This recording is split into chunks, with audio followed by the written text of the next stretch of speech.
नमस्कार, India voice देख रहे हैं आप। आपके साथ मैं हूं स्वीटी दीक्षित। बुलेटिन की शुरुआत करेंगे महत्वपूर्ण जानकारी के साथ। बता दें कि उत्तरकाशी रेस्क्यू ऑपरेशन तेजी से चल रहा है और सुरंग के अंदर मैनुअल ड्रिलिंग भी लगातार जारी है। सीएम धामी का ये बयान निकल के सामने आया है। 52 मीटर अंदर जा चुके हैं और कभी भी कोई दिक्कत नहीं आई है। सीमेंट को अभी काटा जा रहा है। सुरंग में सब ठीक है, जल्द ही वापसी होगी मजदूरों की। तो सीएम धामी का ये बयान निकल के सामने आया। उन्होंने कहा है कि 52 मीटर तक अंदर कार्य हो चुका है और सीमेंट को भी काटा गया है। जल्दी मजदूर बाहर निकल के आ जाएंगे। कार्य लगातार जारी है और ऐसे में बता दें कि सीएम पुष्कर सिंह धामी भी इस कार्य पर नजर बनाए हुए प्रतिदिन जाते हैं और निरीक्षण उनकी तरफ से किया जाता है। हर एक चीज का बारीकी से जायजा सीएम पुष्कर सिंह धामी ले रहे हैं। तो 52 मीटर तक अंदर जा चुकी है। सीएम धामी ने कहा है कि सेलक्या टनल में लगातार रेस्क्यू ऑपरेशन अभी भी चल रहा है।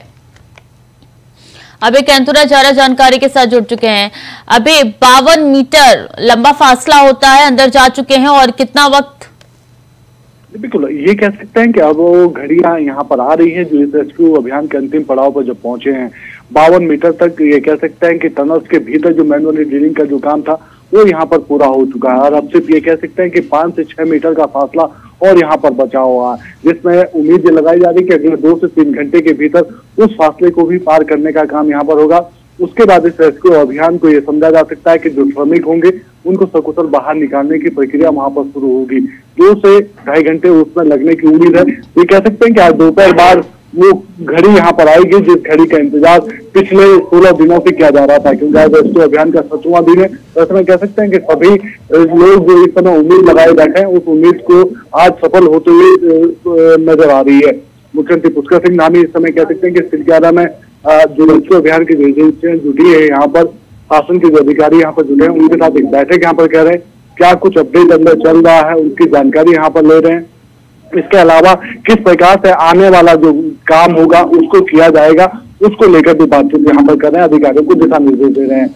उम्मीद यह है कि जो मैनुअली काम टनल्स के भीतर हो रहा है, जो विशेष दस्ता दिल्ली से यहाँ पर आया 25 सदस्य जो विशेष दस्ता यहाँ पर आया जो मैनुअली काम इस टनल्स के भीतर कर रहे हैं, के जो पाइप अंदर डाले गए वो उसकी रफ्तार बड़ी अच्छी यहाँ पर है। जो काम करने के जो परिणाम अभी तक आए वो सफल परिणाम अब तक दिख रहे हैं। तो ऐसे में उम्मीद है अगले कुछ घंटों में। इसके अलावा जो टनल्स के ऊपरी छोर पर जो वर्टिकल ड्रिलिंग चल रही थी, वर्टिकल ड्रिलिंग इस समय बंद है, क्योंकि जो जिस मशीन की तरफ से इस वर्टिकल ड्रिलिंग को किया जा रहा था उस मशीन के द्वारा सिर्फ अधिकतम 40 मीटर तक ही ड्रिलिंग की जाती है और अभी तक ये कह सकते हैं कि जो टनल के ऊपरी छोर पर जो वर्टिकल ड्रिलिंग हुई है वो 37 मीटर की ड्रिलिंग हुई है।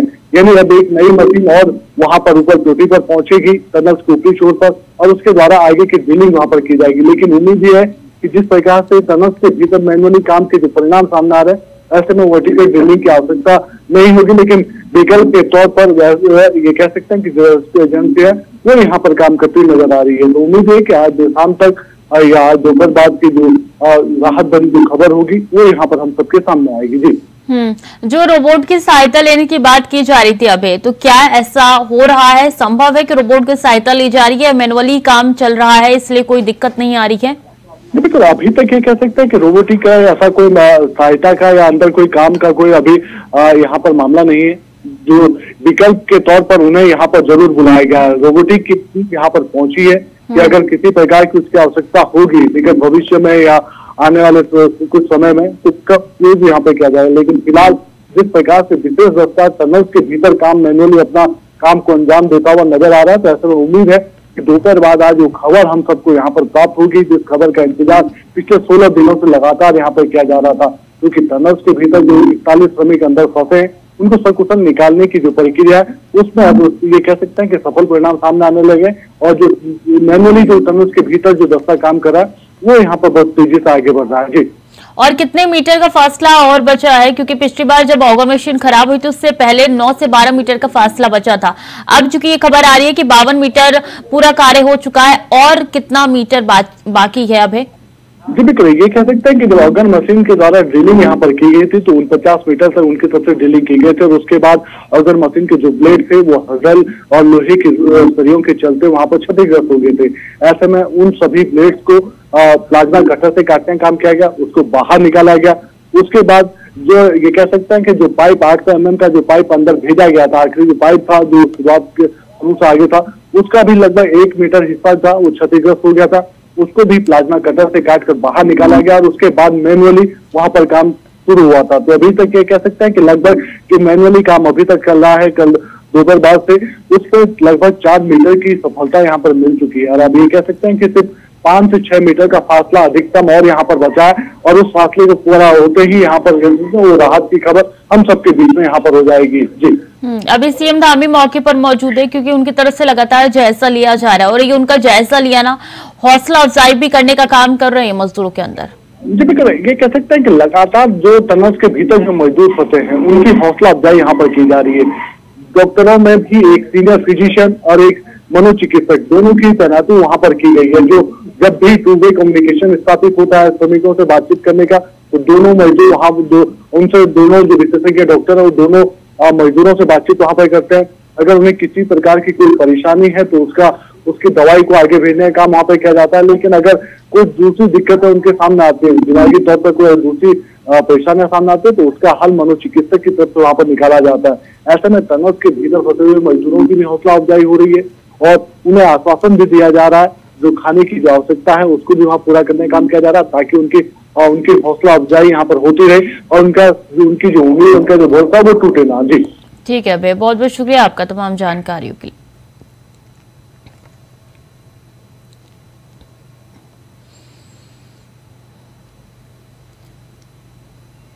चलिए खबरों में आगे बढ़ेंगे। आज शीतकालीन सत्र का होगा आगाज। बता दें यूपी के शीतकालीन सत्र का आज से आगाज होने जा रहा है।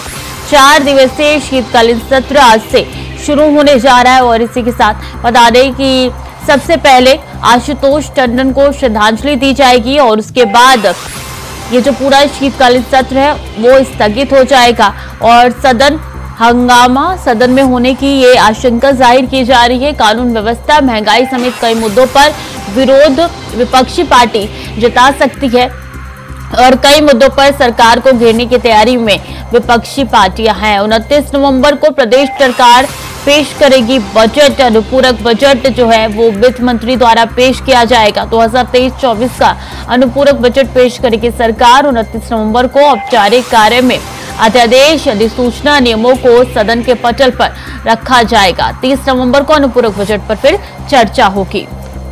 तो 4 दिवसीय सत्र की शुरुआत आज से होने जा रही है। अब से कुछ ही देर बाद सत्र का आगाज हो जाएगा। बता दें कि 4 दिवसीय सत्र की शुरुआत से पहले सर्वदलीय बैठक बुलाई गई थी और समाजवादी पार्टी पूरी कोशिश कर रही है कि कई ऐसे मुद्दे हैं जिनको लेकर सत्ता पक्ष को घेरा जाए। ऐसे में 29 तारीख को अनुपूरक बजट पेश किया जाएगा सुरेश खन्ना की तरफ से और आज से शीतकालीन सत्र शुरू होगा। तो नए नियमों के साथ शीतकालीन सत्र का आगाज आज से हो जाएगा। सदन में हंगामा होने का भी आशंका जाहिर की जा रही है।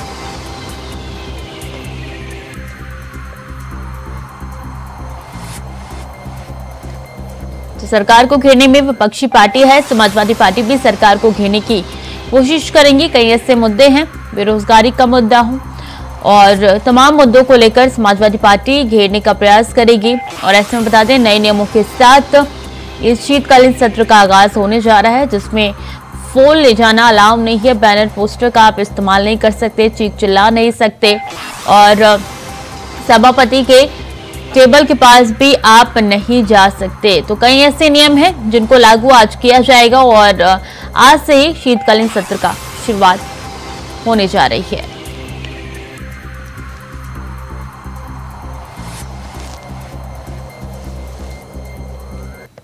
तो कानून व्यवस्था समेत कई ऐसे मुद्दे हैं जिन पे घेरने की कोशिश विपक्ष सत्ता पक्ष को करने वाली है और आज से शीतकालीन सत्र का जो आगाज होने जा रहा है वो नए नियमों के साथ होगा।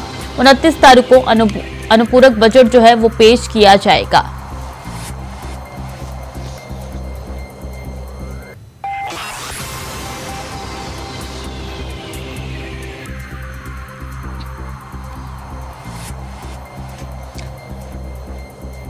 तो आज सदन में हंगामा हो सकता है, ऐसा संभव है। अधिसूचना नियमों को सदन के पटल पर भी रखा जाएगा और विपक्षी पार्टी हंगामा कर सकती है क्योंकि कई ऐसे मुद्दे हैं जिनको लेकर विपक्षी पार्टी सत्ता पक्ष को घेर सकती है। तो 30 नवंबर को अनुपूरक बजट पर भी चर्चा की जाएगी और वहीं 29 तारीख को अनुपूरक बजट सदन के पटल पर रखा जाएगा। वित्त मंत्री सुरेश खन्ना द्वारा यह अनुपूरक बजट पेश किया जाएगा। इसके बाद मुख्यमंत्री अपना संबोधन देंगे और फिर 30 तारीख को इस पर चर्चा की जाएगी।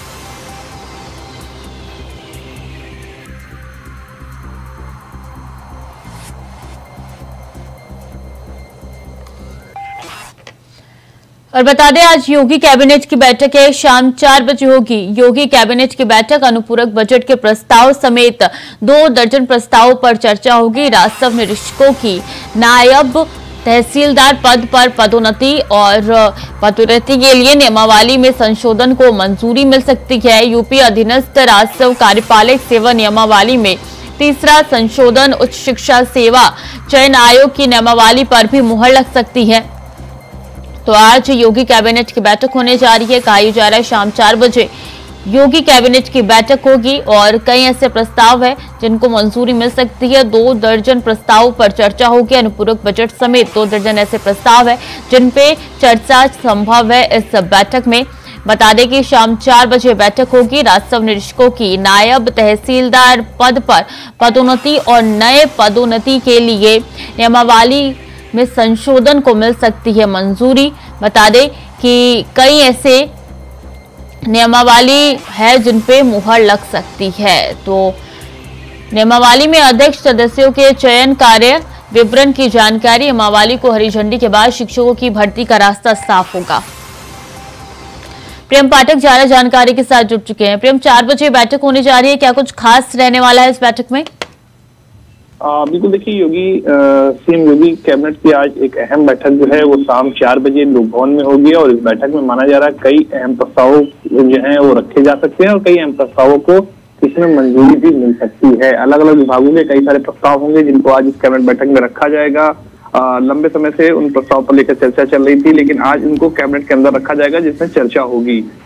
जिसमें अगर प्रस्तावों की बात करें तो ये अलग अलग विभागों के ये जो प्रस्ताव हैं वो हैं और इसमें अनुपूरक बजट प्रस्ताव समेत 2 दर्जन से अधिक प्रस्ताव पर जो है वो चर्चा होगी। राजस्व निरीक्षकों के नायब तहसीलदार पद पर पदोन्नति के लिए नियमावली में संशोधन को जो है आज इस कैबिनेट में मंजूरी मिल सकती है। उच्च शिक्षा सेवा चयन आयोग की नियमावली पर लग सकती है इसमें मोहर। इसके अलावा माध्यमिक शिक्षा विभाग के एडेड कॉलेज के कर्मचारियों के लिए लाभार्थी नियमावली पर भी आज इस बैठक में जो है वो मोहर लग सकती है। इसके साथ ही चकगंजरियागंज सिटी के पास 50 एकड़ की जो भूमि प्रावधिक शिक्षा विभाग से लेकर ट्रिपल आईटी लखनऊ को निःशुल्क देने का जो प्रस्ताव है वो भी आज इस कैबिनेट बैठक में लाया जा सकता है। और इसके अलावा समूह विभाग के कर्मियों को कृषि विभाग के विभिन्न विभागों में समायोजित करने का भी प्रस्ताव जो है वो रखा जा सकता है। तो ये आज कई अहम ऐसे प्रस्ताव हैं जिनको आज इस कैबिनेट बैठक में रखा जा सकता है और उसको आज कैबिनेट की मंजूरी मिल सकती है। और चूंकि आज से जो है शीतकालीन सत्र में विधानसभा का शुरू हो रहा है, तो ऐसे में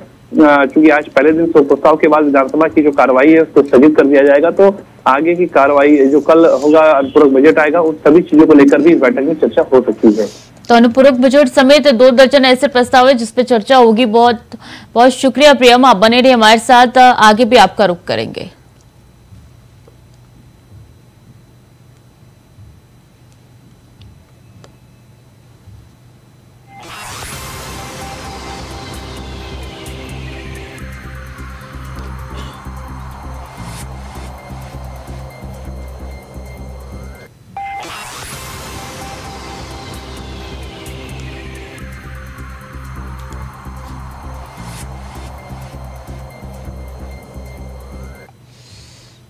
तो झारखंड के गोड्डा जिले में एक तरफ तो मलेरिया का प्रकोप लोगों के लिए मुसीबत बना हुआ है, जिनमें दर्जनों लोगों के इसके चपेट में होने के साथ ही एक बच्चे की मौत की खबर भी सामने आई है। तो वहीं इस मुद्दे पर सियासत भी खूब हो रही है, जहां बीजेपी सरकार पर और स्वास्थ्य विभाग पर लापरवाही का आरोप लगा रही है, साथ ही किए इंतजाम को भी नाकाफी बता रही है। अब देखना यह होगा कि सरकार की तरफ से इस प्रकोप से जनता को बचाने के लिए क्या कुछ इंतजाम किए जाते हैं। ये रिपोर्ट देखिए।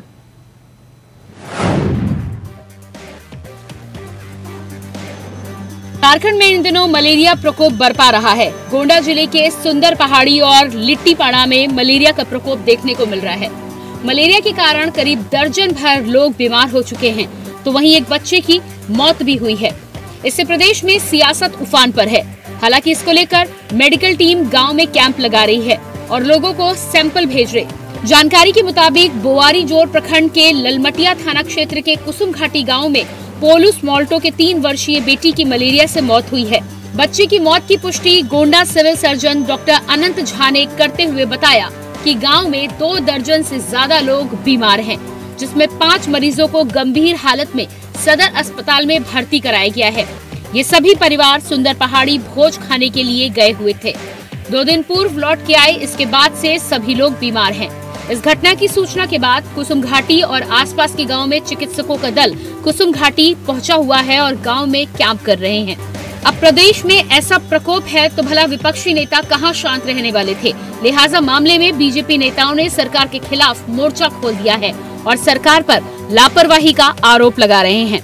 करके जो मलेरिया जो है पाकुड़ जिला है, साहिबगंज जिला है, गोड्डा का जो सुंदर पहाड़ी है, बोवारी जोड़ है, ये मैक्सिमम जिसको बोलते हैं प्रत्येक साल करीब करीब होता ही नहीं होता है, ऐसा नहीं। आप सब लोग हमसे अधिक परिचित है, लेकिन बेचारा क्या करेगा, या तो झाड़ फूक कराता है या मर जाता है, तो फिर यहीं नदी नाला में कहीं दफना देता है। बहुत बड़ा कोई वो रिपोर्ट नहीं बनता है। अफसोस है कि भाई मुख्यमंत्री यहाँ आए, उनका क्षेत्र पड़ता है सुंदर पहाड़ी, तो बरेट विधानसभा में पड़ता है, और उसके बाद भी वो नहीं गया। लिट्टीपाड़ा भी उन्हीं के क्षेत्र है, जिनमें कहीं विधायक है। तो इन क्षेत्रों में तो और बाकी भी सरकार कौन सा अपने दरवाजे कह रहा है कि सरकार आपके द्वार, तो कौन सा द्वार में,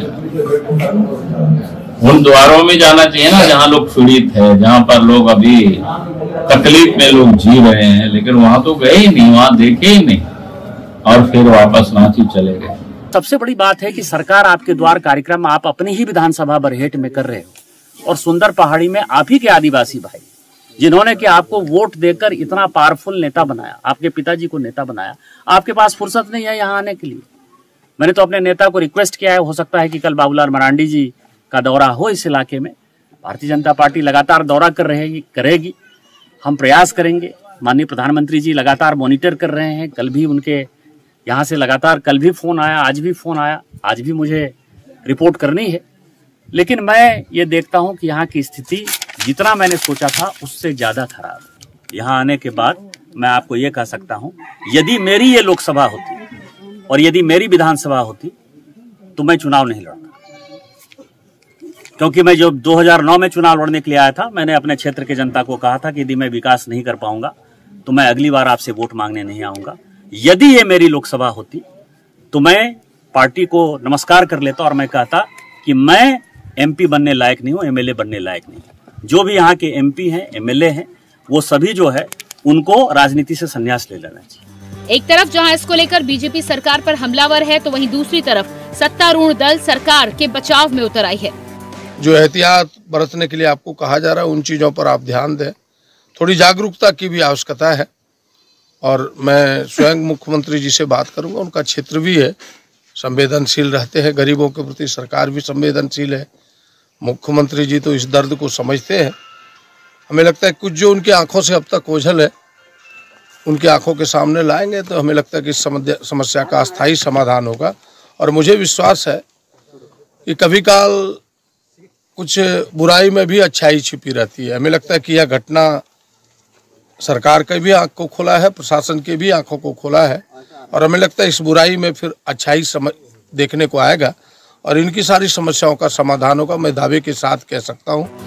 बहरहाल सुंदर पहाड़ी और लिट्टीपाड़ा के लोग मलेरिया की चपेट में हैं, लेकिन इस पर सियासत भी जोरों पर है। ऐसे में अब देखने वाली बात यह होगी कि आखिर इस मामले में सरकार की तरफ से क्या कुछ ठोस कदम उठाए जाते हैं।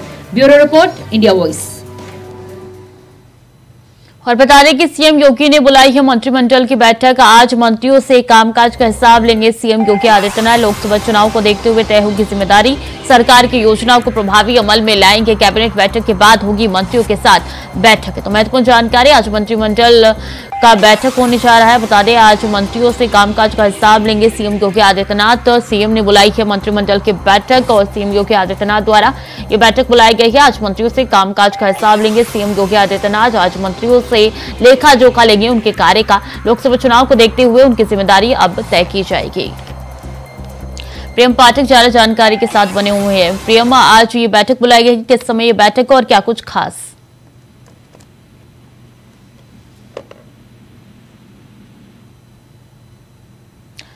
दोबारा जोड़ने का प्रयास करेंगे प्रियम को।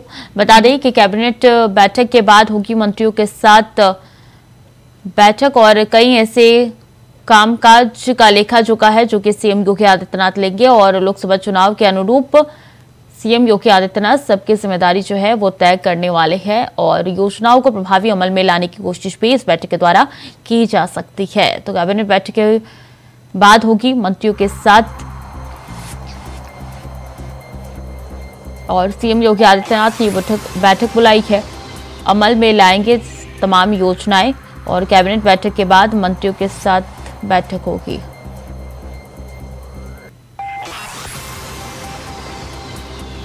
तो सीएम योगी आदित्यनाथ द्वारा ये मंत्रिमंडल की बैठक बुलाई गई है। महत्वपूर्ण जानकारी आप तक पहुंचा रहे हैं। आज मंत्रियों के कामकाज का लेखा जोखा, उनका हिसाब किया जाएगा और सभी को क्या काम करना है, लोकसभा चुनाव के मद्देनजर जिम्मेदारी जो है वो तय की जाएगी।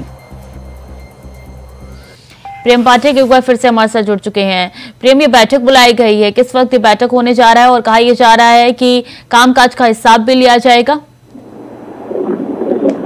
देखिए, विधानमंडल दल की जो बैठक है वो बुलाई गई है। ब्लू भवन में ये बैठक जो है वो इस समय कह सकते शुरू हो रही है और उसमें योगी आदित्यनाथ खुद मौजूद है और उसके अंदर कैसे विपक्ष के सवालों के जवाब देने हैं, क्या कुछ रणनीति रहेगी, इन सभी चीजों को लेकर इस बैठक में जो है वो चर्चा की जाएगी। क्योंकि आज से यूपी विधानसभा का शीतकालीन सत्र भी शुरू हो रहा है, तो ऐसे में सत्र की शुरुआत से पहले सभी दल अपने अपने सदस्यों के साथ में बैठ के रणनीति बनाते हैं कि उन्हें किस तरीके से डिफेंड करना है, किस तरीके से सरकार पे हमला बोलना है और क्या कुछ उनकी पूरी कार्रवाई जो है वो रहेगी।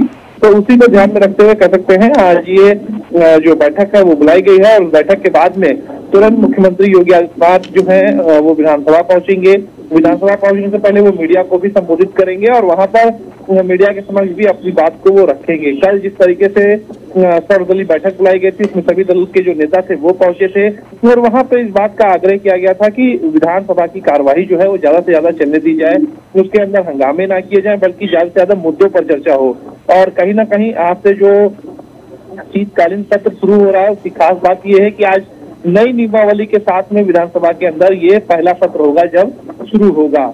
इससे पहले जो तकरीबन 65 साल पुरानी नियमावली थी उसके तहत जो है वो सदन की कार्रवाई चल रही थी और अब आज से जो ये नए सत्र की शुरुआत होगी नए नियमावली के साथ में, तो उसके अंदर कई तरीके के परिवर्तन जो है वो किए गए। कोई भी सदस्य हाउस के अंदर मोबाइल लेकर नहीं जा सकेगा, बैनर पोस्टर लेकर नहीं जा सकेगा, यानी कि विधानसभा की जो गरिमा है उसको कहीं ना कहीं बनाए रखा जाए, इसको लेकर विशेष तौर पर आज जो है वो प्राविधान किए गए हैं। आज फिलहाल अभी इससे पहले मुख्यमंत्री ने भी जो है ये बैठक करी है अपने सभी सदस्यों के साथ में विधानमंडल दल के और उनके साथ में चर्चा करके आगे सदन की कार्रवाई को लेकर वो रणनीति बना रहे हैं। ठीक है प्रेम, बहुत बहुत शुक्रिया आपका तमाम जानकारियों के लिए। तो फिलहाल के लिए बुलेटिन में इतना ही। खबरें लगातार जारी, देखते रहें इंडिया वॉइस।